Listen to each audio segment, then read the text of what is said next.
결혼식 당일, 지은은 웨딩드레스를 입고 거울 앞에 서 있었다. 손이 떨려서 화장을 고치기조차 힘들었다. 그런데 갑자기 문이 열리고 혜린이 숨을 헐떡이며 들어왔다. 지은아, 안 돼, 나 없이 결혼할 수 없어. 혜린의 눈에는 눈물이 고여 있었다. 지은은 그 자리에 얼어붙었다. 그녀의 약혼자 민준이 기다리는 예식장에서 가장 친한 친구이자 비밀스러운 연인인 혜린이 나타난 것이다. 이 순간 모든 것이 무너지기 시작했다. 지은은 서울의 평범한 가정에서 자랐다. 아버지는 보수적인 공무원, 어머니는 전업주부였다. 그녀는 대학에서 경제학을 전공하고 안정적인 직장인 은행에 취직했다. 25살이 되던 해 민준을 만났다. 그는 완벽한 남자였다. 좋은 집안, 안정된 직업, 그리고 부모님의 승인을 받았다. 결혼은 자연스러운 수순이었다. 하지만 지은의 마음속에는 항상 작은 균열이 있었다. 그것은 혜린 때문이었다. 혜린은 지은의 대학 동기였다. 27살인 그녀는 자유로운 영혼으로 그래픽 디자이너로 일하며 세상을 자유롭게 누볐다. 짧은 머리와 밝은 미소, 그리고 강한 의지가 그녀의 매력이었다. 지은과 혜린은 처음에 그냥 친구였다. 함께 공부하고 커피를 마시고 밤늦게까지 이야기를 나누었다. 그런데 어느 날 비가 오는 저녁에 혜린이 지은의 어깨에 기대며 속삭였다. 너 없으면 안 될 것 같아. 그 말은 지은의 가슴을 흔들었다. 지은은 처음에 그것을 우정이라고 생각했다. 하지만 점점 그 감정이 깊어지면서 그녀는 혼란에 빠졌다. 나는 평범한 여자야. 남자를 사랑해야 해. 그녀는 스스로를 타이르며 민준과의 관계를 키웠다. 부모님은 민준을 좋아했다. 좋은 집안 애랑 결혼해서 안정된 삶을 살아라. 아버지의 말은 지은에게 압력이었다. 한국 사회에서 결혼은 의무였다. 특히 여자에게. 혜린은 다르게 살았다. 그녀는 가족의 반대를 무릅쓰고 자신의 길을 갔다. 부모님은 혜린이 정상적이지 않다고 생각했다. 여자가 여자를 좋아하다니 그게 무슨 소리냐. 어머니의 눈물 섞인 비난이 혜린을 아프게 했지만 그녀는 포기하지 않았다. 지은을 만난 후 혜린은 더 강해졌다. 지은아, 우리 함께 할 수 있어? 세상이 뭐라고 해도 하지만 지은은 두려웠다. 결혼 준비 중에 지은은 혜린을 피하려 애썼다. 이제 그만하자. 나 결혼해. 지은의 말에 혜린은 상처받았지만 포기하지 않았다. 그녀는 지은의 집 근처 카페에서 기다리곤 했다. 왜 나를 피해? 너도 나를 사랑하잖아. 지은은 부정했다. 아니야. 그건 착각이야. 하지만 밤마다 지은은 혜린을 생각하며 잠 못 이루었다. 결혼식 전날, 지은은 부모님과 저녁을 먹었다. 내일 내가 결혼하는 걸 보니 뿌듯하다. 아버지의 말에 지은은 미소를 지었지만 속으로는 갈등했다. 이게 정말 내가 원하는 삶인가? 그녀는 민준을 사랑하려 애썼다. 그는 착하고 안정적이었다. 하지만 혜린처럼 가슴을 뛰게 하지는 않았다. 결혼식 당일 아침, 지은은 준비실에서 혼자 앉아 있었다. 핸드폰이 울렸다. 혜린의 메시지였다. 오늘 내가 행복해지길 바래. 하지만 나 없이 행복할 수 있을까? 지은은 눈물을 흘렸다. 그녀는 혜린을 차단하려 했지만 손이 움직이지 않았다. 그리고 문이 열린 순간 모든 것이 변했다. 혜린이 들어오자 지은의 메이크업 아티스트가 놀라서 물러났다. 너 여기 왜 왔어? 지은의 목소리가 떨렸다. 혜린은 다가와 지은의 손을 잡았다. 너를 사랑해. 이 결혼은 잘못됐어. 지은은 혜린의 눈을 보았다.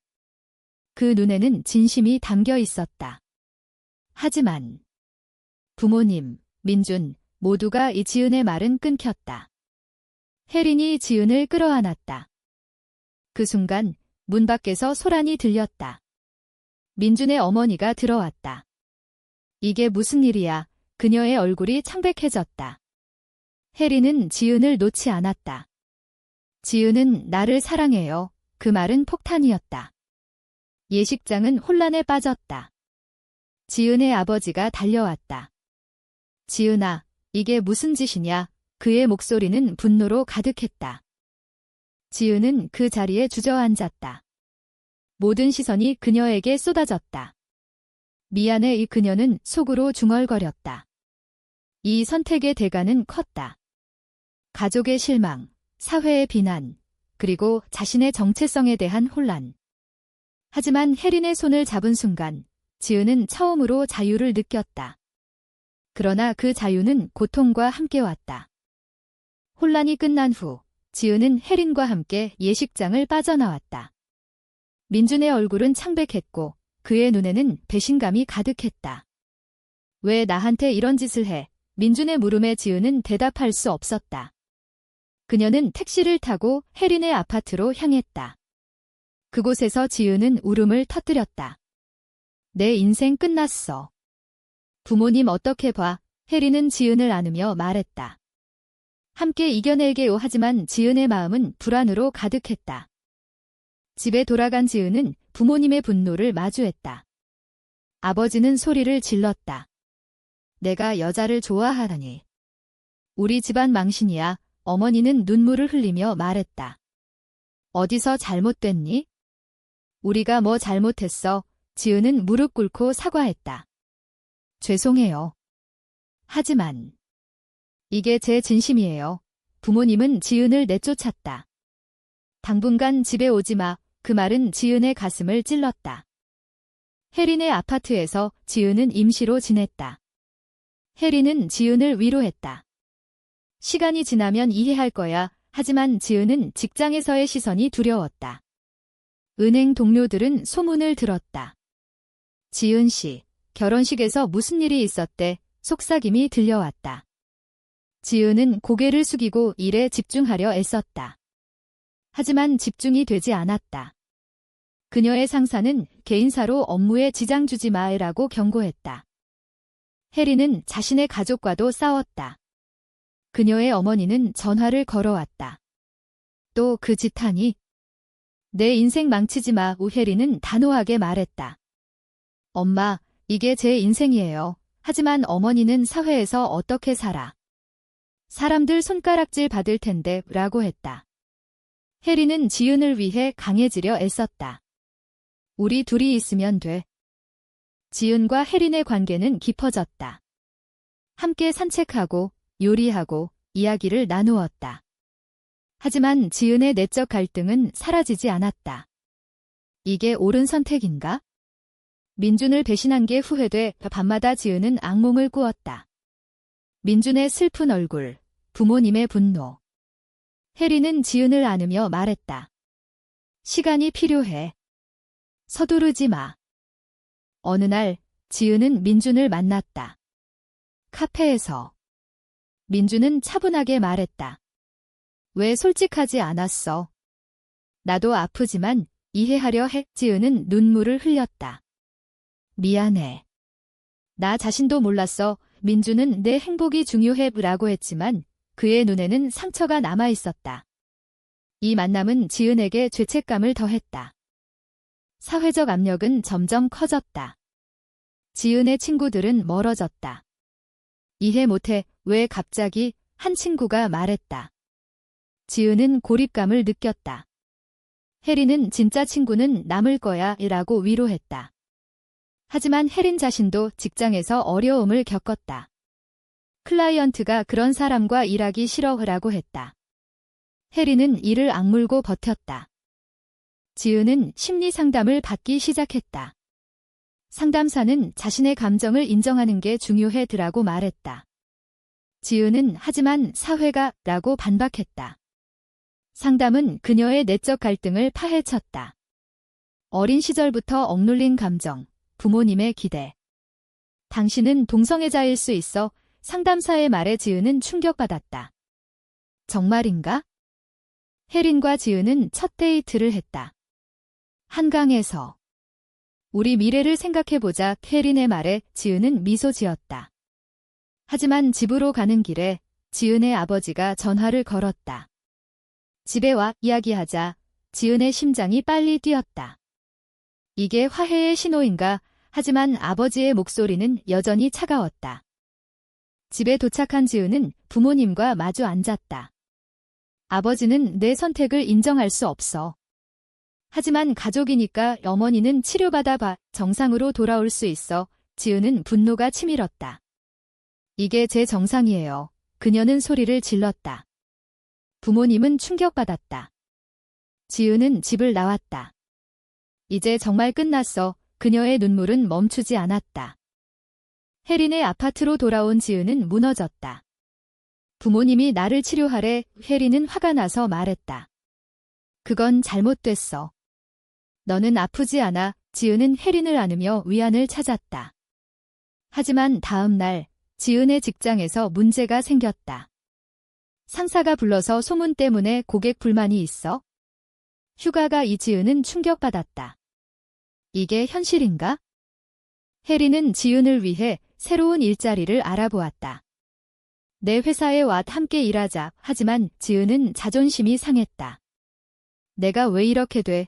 그녀는 혜린에게 화를 냈다. 너 때문에 내 인생 망쳤어. 혜린은 상처받았지만 참았다.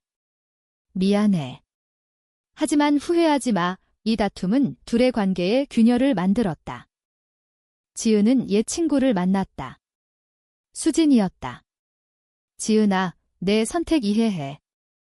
하지만 조심해. 사회가 만만치 않아. 수진의 말은 지은에게 생각할 거리를 주었다. 정말로 행복할 수 있을까? 지은은 혜린과 거리를 두기 시작했다. 생각할 시간 필요해. 혜린은 슬펐지만 동의했다. 혼자 지내던 지은은 카페에서 민준을 다시 만났다. 요즘 어때? 민준의 물음에 지은은 솔직하게 말했다. 혼란스러워. 민준은 나도 아프지만 내가 행복했으면 해. 그의 따뜻함에 지은은 흔들렸다. 혹시. 다시. 하지만 지은은 고개를 저었다. 아니, 그건 안 돼. 혜린은 지은의 부재에 괴로워했다. 그녀는 친구에게 털어놓았다. 지은이 떠날까 봐 두려워. 친구는 강요하지 마. 그녀가 선택하게 해. 혜린은 지은에게 메시지를 보냈다. 기다리게 하지만 지은은 답하지 않았다. 지은은 부모님 집에 갔다. 화해하자. 아버지의 말에 지은은 제 감정을 인정해주세요. 라고 했다. 어머니는 시간이 필요해. 라고 말했다. 이 만남은 작은 희망을 주었다. 하지만 지은의 마음은 여전히 혜린에게 있었다. 어느 밤, 지은은 혜린의 집으로 갔다. 미안해. 너 없인 안 돼. 이 둘은 화해했다. 하지만 다음 날 혜린의 직장에서 해고 통보가 왔다. 내 성적 지향 때문에 클라이언트가 혜린은 절망했다. 이제 어떻게 해? 지은은 내가 도울게 라고 했지만 그녀 자신도 불안정했다. 둘은 함께 새로운 길을 모색했다. 혜린은 프리랜서로 전환했다. 지은은 은행을 그만두고 상담 관련 일을 알아보았다. 우리 함께 사업하자. 혜린의 제안에 지은은 동의했다. 하지만 사회의 벽은 높았다. 친구들의 비난, 온라인 댓글. 동성애는 병이야. 그런 말들이 지은을 아프게 했다. 지은은 LGBT 커뮤니티 모임에 갔다. 그곳에서 비슷한 사람들을 만났다. 너는 혼자가 아니야. 한 멤버의 말에 지은은 눈물을 흘렸다. 이 경험은 그녀에게 힘을 주었다. 혜린과 함께 모임에 참석하며 둘의 유대는 강해졌다. 하지만 위기가 왔다. 지은의 아버지가 병원에 입원했다. 스트레스 때문이야. 내일로 어머니의 말에 지은은 죄책감을 느꼈다. 병원에서 아버지는 내 선택 때문에 구라고 했다. 지은은 자빠, 미안해. 하지만 포기 못해. 아버지는 침묵했다. 이 사건은 지은의 결의를 시험했다. 아버지의 퇴원 후, 지은은 가족과 대화를 시도했다. 우리 서로 이해하자. 하지만 아버지는 사회가 내 편 안 들어 왜라고 했다. 지은은 변화할 수 있어요. 라고 반박했다. 이 대화는 진전이 없었지만 어머니는 몰래 지은을 지지했다. 내가 행복하면 돼. 혜린과 지은은 함께 살기로 했다. 작은 아파트에서 우리 미래를 만들자. 하지만 이사 중에 이웃들의 시선이 느껴졌다. 저 둘 이상의 속삭임이 들렸다. 지은은 불안했지만 해리는 무시해라고 했다. 직장 문제는 계속됐다. 지은은 새 직장을 구했지만 인터뷰에서 개인사 들었어 라는 말을 들었다. 그녀는 포기하지 않았다. 결국 작은 회사에 취직했다. 해리는 프리랜서로 성공을 거두기 시작했다. 우리 잘 될 거야? 하지만 배신이 왔다. 지은의 옛 친구 수진이 소문을 퍼뜨렸다. 지은이 여자를 좋아해 온라인에 글이 올라왔다. 지은은 충격받았다. 왜 나한테 이런 짓 해? 수진은 내가 잘못됐어 라고 했다. 이 배신은 지은을 무너뜨렸다. 해리는 지은을 위로했다. 믿는 사람만 있으면 돼. 하지만 지은은 이 사회에서 살 수 있을까? 라고 물었다. 해리는 투쟁하자 라고 답했다. 둘은 LGBT 권리 운동에 참여했다. 시위에서 평등을 위해 구호를 외치며 지은은 용기를 얻었다. 민준이 다시 나타났다. 결혼했어. 그의 말에 지은은 축하했다. 하지만 속으로는 아팠다. 내 선택의 대가야. 민준은 내가 행복해 보이네 라고 했다. 이 만남은 지은에게 마무리를 주었다. 가족과의 갈등은 절정에 달했다. 크리스마스에 지은은 해린을 데리고 집에 갔다. 인사해요. 아버지는 안 돼. 라고 소리쳤다. 어머니는 중재했다. 얘들아, 앉아. 긴 대화 끝에 아버지는 이해하려 할게 라고 말했다. 작은 변화였다. 하지만 해린의 가족은 여전히 반대했다. 어머니가 찾아왔다. 지은 씨, 내 딸 그만해. 지은은 사랑해요 라고 했다. 어머니는 울며 갔다. 이 사건은 해린을 흔들었다. 엄마 때문에 포기할까? 지은은 안 돼. 라고 했다. 둘의 관계는 시험받았다. 다툼이 잦아졌다. 너 때문에 내 가족 잃었어. 지은의 말에 해리는 나도 마찬가지야. 하지만 사랑이 그들을 붙잡았다. 화해 후 둘은 여행을 갔다. 제주도에서 새 시작하자. 여행 중 지은은 깨달았다. 이게 내 길이야. 하지만 돌아오자 새로운 위기가 왔다. 해린의 건강 문제. 스트레스성 위궤양. 미안해. 너 때문에. 해린의 말에 지은은 울었다. 함께 이겨. 병원에서 해린은 회복했다. 지은은 간호하며 너 없인 안 돼. 라고 말했다. 이 사건은 둘의 유대를 강화했다. 앞으로 더 강해지자. 사회는 천천히 변했다. 지은의 회사에서 LGBT 지원 프로그램이 생겼다. 좋은 변화야. 해린의 프리랜서 일도 안정됐다. 클라이언트들이 내 용기 좋아 라고 했다. 가족과의 화해가 진행됐다. 지은의 아버지가 해린을 초대했다. 대화하자. 어색한 저녁이었지만 시작이었다. 해린의 어머니도 서서히 마음을 열었다. 내 행복이 중요해. 하지만 여전히 도전이 있었다. 온라인 트롤링, 친구들의 멀어짐. 지은은 지게 대가야 라고 생각했다. 해린은 후회 안 해 라고 했다. 둘은 결혼식을 꿈꿨다. 한국에서 동성 결혼은 불법이었지만 해외에서 우리식 올리자 하지만 부모님의 반대가 예상됐다. 지은은 천천히 설득하자. 어느 날 지은은 상담에서 당신은 성장했어 라는 말을 들었다. 그녀는 자신의 여정을 돌아봤다. 충격적인 키스부터 배신과 화해까지. 이 모든 게 나를 만들었어. 해린과 지은은 한강에서 산책했다. 미래가 밝아하지만 지은의 마음에는 여전히 의문이 있었다. 우리가 선택한 게 옳았을까? 이야기 끝에 지은은 거울을 보며 생각했다. 내 인생은 이제 내 거야. 하지만 사회의 시선은 여전했다. 그녀는 해린을 보며 미소 지었다. 함께라면 괜찮아. 모든 갈등 후 둘은 평화를 찾았다. 하지만 그 평화는 희생의 결과였다. 가족의 일부 상실, 친구들의 배신, 내적 고통. 이게 사랑의 대가인가? 당신은 지은의 선택이 옳았다고 생각하나요?